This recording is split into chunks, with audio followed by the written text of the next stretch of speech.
7 महिलाओं को नवरात्रि का व्रत कभी नहीं रखना चाहिए।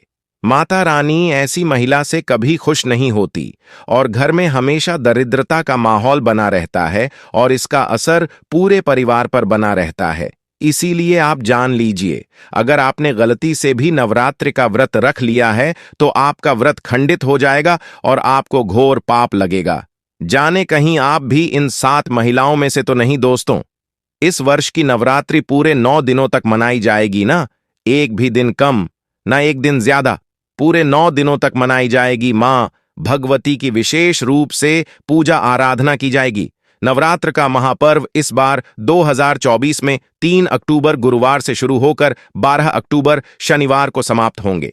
ऐसे में नवरात्रि पर माता शेरावाली की कृपा पाने के लिए कलश स्थापना शुभ मुहूर्त 2 अक्टूबर को रात 10 बजे से 3 अक्टूबर दोपहर 2 बजे तक रहेगा। यह समय अभिजीत मुहूर्त कहलाएगा। अभिजीत मुहूर्त में कलश स्थापना करना बहुत ही शुभ और मंगलकारी माना जाता है। जो भी माता का भक्त नवरात्रों में माता रानी की पूजा शुभ मुहूर्त में करता है तो वह पूजा बहुत ही शुभ और मंगलकारी मानी जाती है। इससे समस्त देवी देवताओं की कृपा प्राप्त होती है और पूजा पाठ का फल कई गुना फल भक्तों को प्राप्त होता है। दोस्तों, इस बार के नवरात्रि बहुत ही शुभ और मंगलकारी माने जा रहे हैं। घर में सुख समृद्धि धन दौलत और शांति प्रदान करती है तथा घर से गरीबी और दरिद्रता को नाश करती है। घर में माता रानी का आगमन होता है। लेकिन क्या आप जानते हैं, कुछ ऐसी महिलाएं भी हैं जो इस व्रत को ना रखें तो अच्छा है, नहीं तो आपको माता रानी के क्रोध का सामना करना पड़ सकता है। मान्यताओं के अनुसार आज हम जिन महिलाओं के बारे में बात करने वाले हैं उन्हें नवरात्रि के व्रत से हमेशा दूर रहना चाहिए, नहीं तो आपके साथ कुछ बुरा हो सकता है। आपका पति किसी संकट में आ सकता है। तो चलिए जानते हैं दोस्तों। नंबर 1, शास्त्रों के अनुसार अगर आप किसी भी व्रत को दिखावे के तौर पर करते हैं तो यह घोर पाप माना जाता है। ऐसा करने से आप देवी देवताओं का मजाक ही नहीं उड़ाते बल्कि आप पाप के भागीदार भी बनते हैं।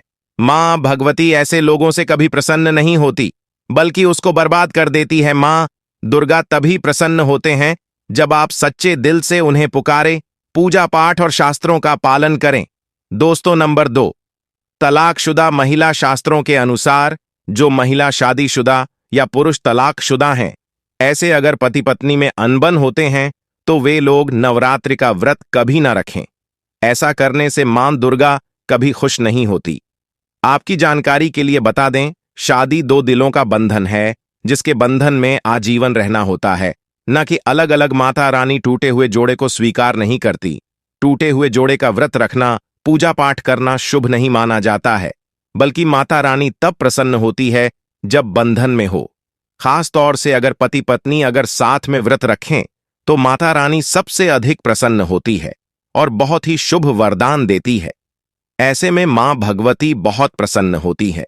इसीलिए दोनों को मिलकर पूजा पाठ करना चाहिए, न कि अलग अलग। दोस्तों, नंबर 3, चरित्रहीन महिलाओं को नवरात्रि का व्रत कभी नहीं रखना चाहिए। और यह बात उन चरित्रहीन पुरुषों पर भी लागू होती है जो जगह जगह मुंह मारते रहते हैं। जब शरीर की पवित्रता व्यक्ति की खत्म हो जाती है तब वह मैल ही नहीं बल्कि पापी भी कहलाता है। इसीलिए आपकी पूजा कभी सफल नहीं हो सकती। यह व्रत आप कभी ना रखें दोस्तों। नंबर 4, अगर आपको बार बार गाली देने की आदत है तो आप जितनी जल्दी हो सके इस आदत को छोड़ दें। अगर माता रानी को प्रसन्न करना है तो घर में लड़ाई झगड़ा छोड़ दें, क्योंकि जिस घर में लड़ाई झगड़ा होता है उस घर में माता रानी कभी नहीं आती हैं। और व्रत में पूजा पाठ करना है तो जुबान से अधिक मीठे बोली ही बोले, ज्यादा कड़वे बोली। माता सरस्वती का अपमान होता और आप पाप के भागीदार बन जाते हैं। दोस्तों, नंबर 5, अगर आपको कोई गहरी बीमारी है तो आप इस व्रत को न रखें। जैसे उदाहरण के तौर पर शुगर की बीमारी, दिल की बीमारी, हार्ट अटैक, शरीर में कमजोरी होना, चक्कर आना, बीपी का बढ़ जाना, शरीर में दर्द होना, तो आप यह व्रत कभी ना रखें, नहीं तो आपके साथ कुछ भी हो सकता है। इसीलिए सावधान रहे।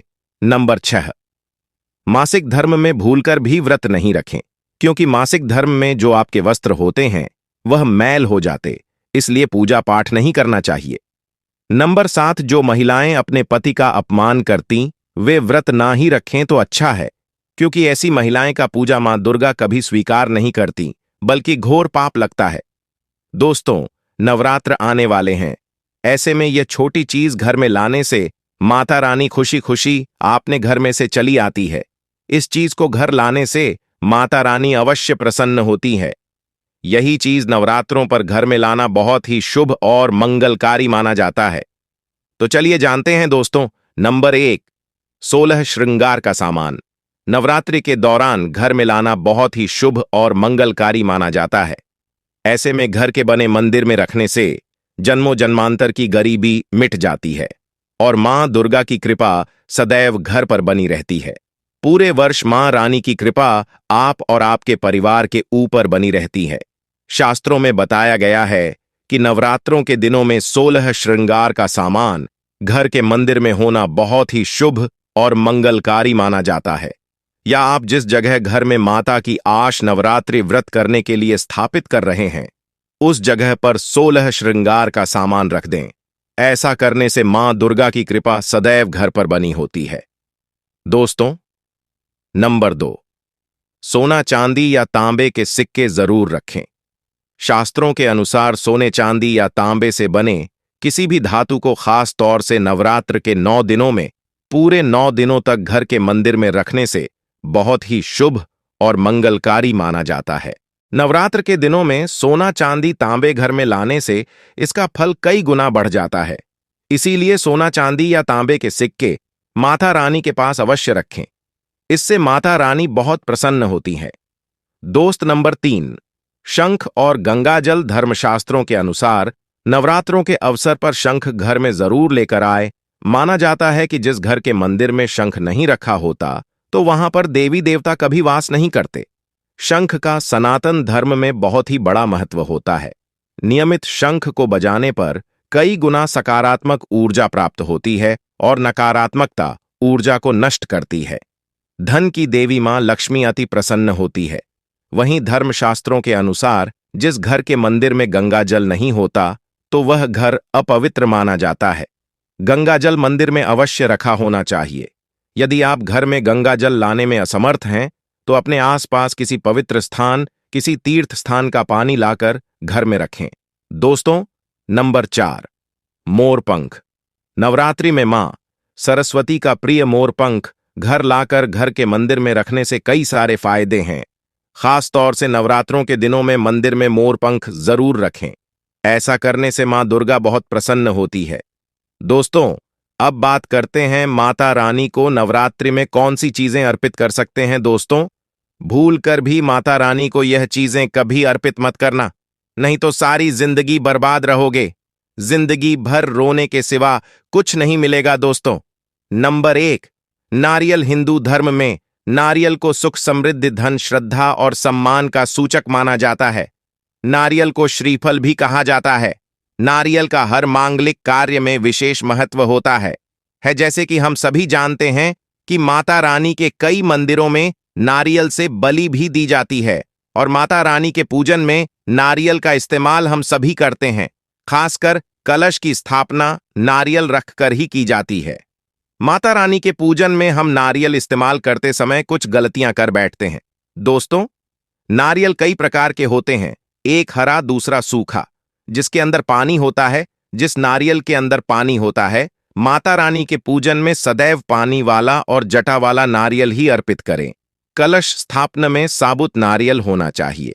नारियल चटका हुआ या टूटा हुआ नहीं होना चाहिए, क्योंकि साबुत नारियल ही पूर्ण और पवित्रता का प्रतीक होता है। साबुत नारियल ही सुख, समृद्धि का प्रतीक होता है। साबुत नारियल को ही श्रीफल यानी कि मां लक्ष्मी का फल कहा जाता है। नवरात्रि में माता रानी के कलश की स्थापना करते समय जटा वाला और पानी वाला नारियल ही कलश पर स्थापित करना चाहिए। साथ ही यह ध्यान रखना चाहिए कि नारियल को सदैव कलश के नीचे लेटाकर रखना चाहिए। घट स्थापना यानी कलश स्थापना करते समय कभी भी नारियल को खड़ा करके नहीं रखा जाता। नारियल को सदैव लेटाकर ही कलश के ऊपर रखा जाता है। साथ ही नारियल को स्थापित करने से पहले आप नारियल को लाल कपड़े में लपेटकर आप नारियल को कलश के ऊपर स्थापित करें। शास्त्रों के अनुसार कलश के ऊपर जब सही तरीके से नारियल रखा जाता है, और सही प्रकार का नारियल रखा जाता है, तभी ही व्रत और पूजन का पूर्ण फल प्राप्त होता है।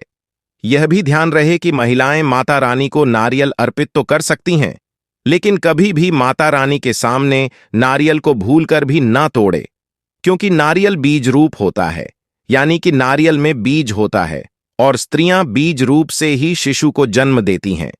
इसीलिए कभी भी महिलाओं को नारियल नहीं तोड़ना चाहिए। दोस्तों, नंबर 2, लौंग।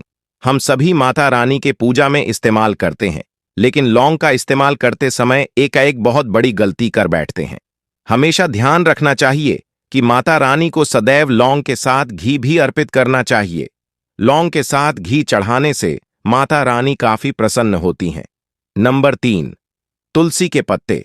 नवरात्र में माता रानी को तुलसी के पत्ते अर्पित नहीं करने चाहिए। मां दुर्गा के पूजन में तुलसी पत्र का इस्तेमाल करना वर्जित माना जाता है। तुलसी पत्र के अलावा आंवला भी माता रानी को अर्पित नहीं करना चाहिए और दुर्बा भी माता रानी को अर्पित करना चाहिए। नवरात्रि में आप भगवान गणेश को दुर्बा अर्पित कर सकते हैं। आप भगवान विष्णु जी को तुलसी के पत्ते अवश्य अर्पित कर सकते हैं, लेकिन माता रानी को भूलकर भी तुलसी के पत्ते या अर्पित ना करें। माता रानी को सफेद फूल भी अर्पित ना करें। माता रानी को सदैव लाल रंग के फूल अर्पित करने चाहिए। लाल रंग के फूल माता रानी को अति प्रिय हैं। खासकर माता रानी को गुलाब और कमल के फूल अति प्रिय हैं। दोस्तों, इन 7 गलतियों से होती है घर में धन की कमी। अगर आप उन लोगों में से हैं जो जिंदगी में पैसे कमाने के लिए बहुत ज्यादा मेहनत करते हैं, हालांकि इस सब के बावजूद भी आपको जीवन में तरक्की नहीं मिल पा रही है, तो वास्तु की कुछ गलतियां इसका कारण हो सकती है। तो चलिए हम आपको कुछ गलतियों के बारे में बताते हैं। वास्तुशास्त्र के अनुसार घर के वास्तु में जरा सी भी कमी रह जाए तो यह सभी सदस्यों के जीवन पर गहरा प्रभाव डालता है। कभी अचानक धन की हानि होती है, तो कभी बने बनाए कार्य बिगड़ने लगते हैं या फिर कोई बीमार पड़ने लगता है और कितना भी धन आ जाए टिकता ही नहीं है। लगातार मेहनत करने के बाद भी अगर इस तरह की समस्याओं का सामना करना पड़ता है, अगर आप घर में वास्तु से जुड़ी कुछ गलतियां कर रहे हैं, तो इससे आपको काफी परेशानी हो सकती है। आप कर्ज में डूब सकते हैं और घर में दरिद्रता आ सकती है। इसलिए आपको तुरंत नीचे दी गई वास्तु टिप्स को अपना लेना चाहिए। लेकिन उससे पहले अगर आप भी चाहते हैं कि लक्ष्मी माता का आशीर्वाद आप पर बना रहे, तो इस वीडियो को एक लाइक करें और चैनल को सब्सक्राइब कर लें और कमेंट बॉक्स में जय लक्ष्मी माता जरूर लिखें।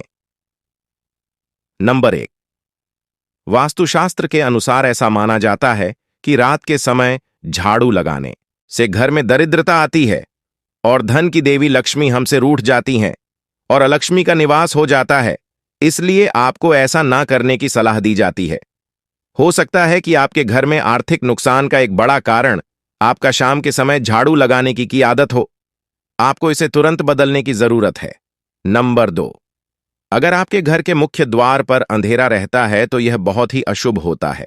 आपको बता दें कि अगर घर के मुख्य द्वार पर अंधेरा हो तो बनते काम बिगड़ जाते हैं और इस वजह से बहुत मेहनत करने के बाद भी आप कई कामों में सफल नहीं हो पाते हैं।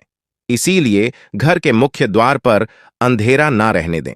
नंबर 3, कई लोगों की आदत होती है कि वे नल को खुला छोड़ देते हैं और पानी को बहने देते हैं। बता दें कि वास्तुशास्त्र के अनुसार यह अशुभ होता है। इससे आपको स्वास्थ्य संबंधी समस्याओं का सामना करना पड़ सकता है। साथ ही आप मानसिक रूप से भी कमजोर हो सकते हैं। नंबर 4, कहा जाता है कि जिस घर में साफ सफाई होती है, भगवान भी उसी घर में वास करते हैं। इसीलिए आपको अपने घर को पूरी तरह से साफ सुथरा रखना चाहिए। अगर आपका घर पूरी तरह से बिखरा रहता है, सामान इधर उधर पड़ा रहता है, तो आपके घर में लक्ष्मी का वास नहीं होगा। इसीलिए आपको अपने घर में हमेशा साफ सफाई रखनी चाहिए ताकि आपके घर में लक्ष्मी का वास हो और धन हानि ना हो। नंबर 5, आपको अपने घर में प्रतिदिन पूजा करना चाहिए। हिंदू धर्म के मुताबिक घर में पूजा करना बेहद जरूरी होता है, क्योंकि यह नकारा ऊर्जा को घर से बाहर निकालता है। जिस घर में पूजा नहीं की जाती है, उस घर में धन की कमी बनी रहती है। इसी के साथ घर के बाकी सदस्यों को भी कई परेशानियों का सामना करना पड़ता है। इसीलिए आपको सदैव सुबह उठकर अपने घर के मंदिर में पूजा जरूर करनी चाहिए। नंबर 6, सबसे महत्वपूर्ण बात यह है कि आपको अपने घर के बाथरूम और टॉयलेट के दरवाजे को हमेशा बंद रखना चाहिए। ऐसा माना जाता है कि अगर आप अपने घर के बाथरूम और टॉयलेट के दरवाजे को खोलकर रखते हैं तो यह घर में नकारात्मक ऊर्जा फैलाता है। इससे घर में धन की कमी बनी रहती है। नंबर 7, मुख्य द्वार पर तलवार, चाकू, भाले नहीं लगाने चाहिए। इससे परिवार के सदस्यों के बीच संघर्ष और तनाव बढ़ता है। नंबर 8, अगर आपके परिवार में कुछ लोगों का स्वास्थ्य ठीक नहीं है तो आपके घर में मृत पौधे हो सकते हैं। वास्तुशास्त्र के अनुसार यदि आप घर में मृत पौधे रखते हैं तो आपको और आपके परिवार को स्वास्थ्य संबंधी समस्या का सामना करना पड़ सकता है। इसलिए अगर आप घर में पौधे रखते हैं तो उन्हें रोज पानी देते रह ताकि वे हमेशा फ्रेश रहे। नंबर 9, वास्तुशास्त्र के अनुसार घर में चमगादड़ का निवास अशुभ माना जाता है और आपके घर में वास्तु दोष हमेशा बना रहता है। इसलिए आपको ऐसे उपाय करने चाहिए जिससे यह चमगादड़ जैसे पक्षी घर में ना आए। नंबर 10, अगर आपको रात को खाना खाने के बाद सुबह बर्तन धोने के लिए छोड़ देने की आदत है तो यह बहुत ही बुरी आदत है। वास्तुशास्त्र के अनुसार ऐसा करने से मां लक्ष्मी और मां अन्नपूर्णा आपसे नाराज हो सकती हैं, जिसका असर आपकी आर्थिक स्थिति पर भी पड़ सकता है। नंबर 11, अक्सर ऐसा देखने में आता है कि कुछ लोग जल्दी में झाड़ू को ऐसे ही पटक कर चल देते हैं। यह बहुत ही गलत तरीका है। झाड़ू को मां लक्ष्मी का स्वरूप माना जाता है। मानते हैं जो लोग झाड़ू को इस तरह से पटक कर रखते हैं उन लोगों से मां लक्ष्मी नाराज हो जाती हैं और उनके घर में मां लक्ष्मी नहीं रहती हैं। झाड़ू का सम्मान करना चाहिए और प्रयोग करने के बाद झाड़ू को आहिस्ता से रख देना चाहिए।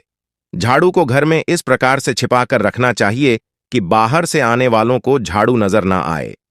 नंबर 12, कुछ लोगों की यह आदत होती है कि नहाने के बाद वह बाथरूम ऐसे ही गीला छोड़ देते हैं और साबुन का पानी पड़ा रहता है और बाथरूम गंदा का गंदा रह जाता है। जब भी आप नहाकर बाथरूम से बाहर निकले तो बाथरूम को साफ करके बाहर आएं। ऐसा न करने से माना जाता है कि वरुण देवता नाराज हो जाएं और उनके नाराज होने से धन की हानि होती है।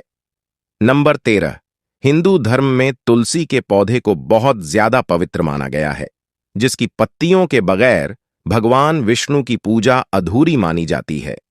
जिन लोगों की चाहत घर में धन का भंडार हमेशा भरा रहे और कभी पैसों की किल्लत ना हो तो उन्हें कभी भी शाम के समय तुलसी के पौधे को स्पर्श नहीं करना चाहिए।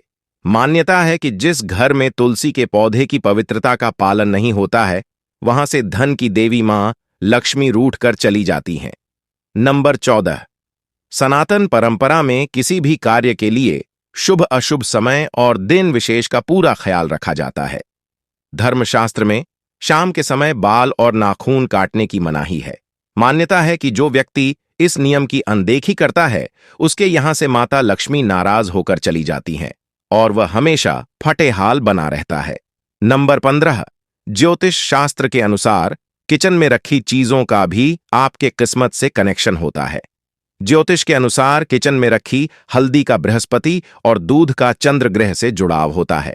ऐसे ही नमक, चीनी आदि को किसी को उधार देने से बचना चाहिए। मान्यता है कि इन सभी चीजों को उधार देने से मां लक्ष्मी की कृपा से मिलने वाला सौभाग्य रूठ कर छा जाता है और व्यक्ति के पास रखा धन धीरे धीरे खत्म होने लगता है। नंबर 16, अगर आप अपने कपड़े, चप्पल, जूते आदि चीजें घर में बिना व्यवस्थित रखे इधर उधर फेंक देते हैं तो यह बहुत गलत है, क्योंकि ऐसा करने से मां लक्ष्मी बहुत नाराज होती हैं, जिससे आपके घर में पैसों की कमी हो सकती है।